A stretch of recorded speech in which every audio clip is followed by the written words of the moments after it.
All right.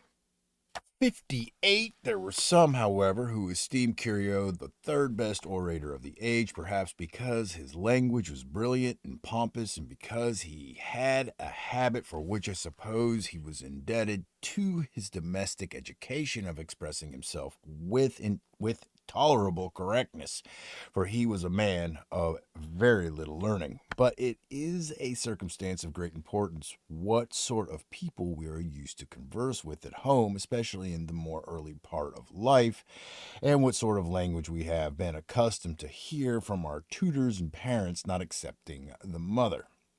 Yep. We have all read the letter of Cornelia, the mother of the Gracchi, and are satisfied that her sons were not so much nurtured in their mother's lap as in the elegance and purity of her language. I have often, too, enjoyed the agreeable conversation of Laelia, the daughter of Caius, and observed in her a strong tincture of her father's elegance. I have likewise conversed with his two daughters, the Musset and his granddaughters, the two Liciniae, with one of whom, the wife of Scipio, you, my Brutus, I believe, have sometimes been in company. I have, replied he, and was much pleased with her conversation, and the more so because she was the daughter of Crassus. And what think you, said I, of Crassus, the son of Licinia, who was adopted by Crassus in his will?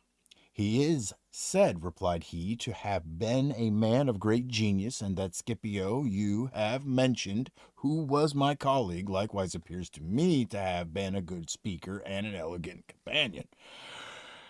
Your opinion, my Brutus, said I, is very just. For this family, if I may be allowed the expression, seems to have been the offspring of wisdom.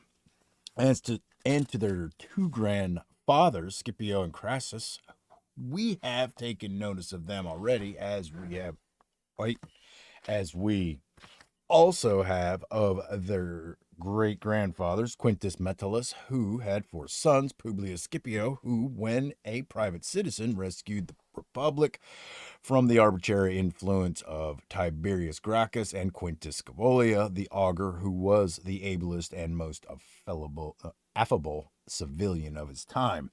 And lastly, how illustrious are the names of their immediate progenitors, Publius Scipio, who was twice consul and was the darling of the people, and Caius Laelius, who was esteemed the wisest of men. A generous stock indeed, cried Brutus, into which the wisdom of many has been successfully engrafted, like a number of scions on the same tree.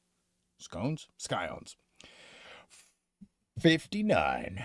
I have likewise a suspicion, replied I, if we may compare small things with great, that Curio's family, though he himself was left an orphan, was indebted to his father's instruction and good example for the habitual purity of their language, and so much the more because of all those who held in any estimation for their eloquence.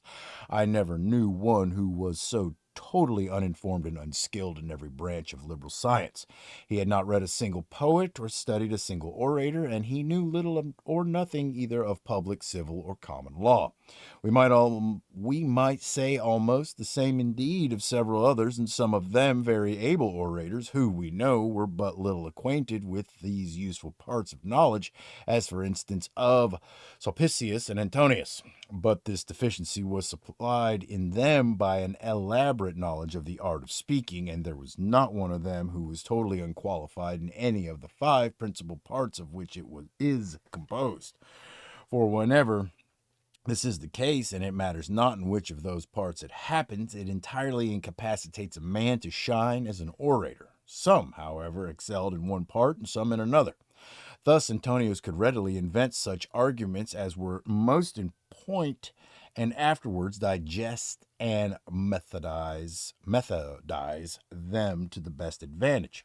And he could likewise retain the plan he had formed with great exactness, but his chief merit was the goodness of his delivery, in which he was justly allowed to excel. In some of these qualifications he was upon an equal footing with Crassus, and in others he was superior, but then the language of Crassus was indisputably preferable to his.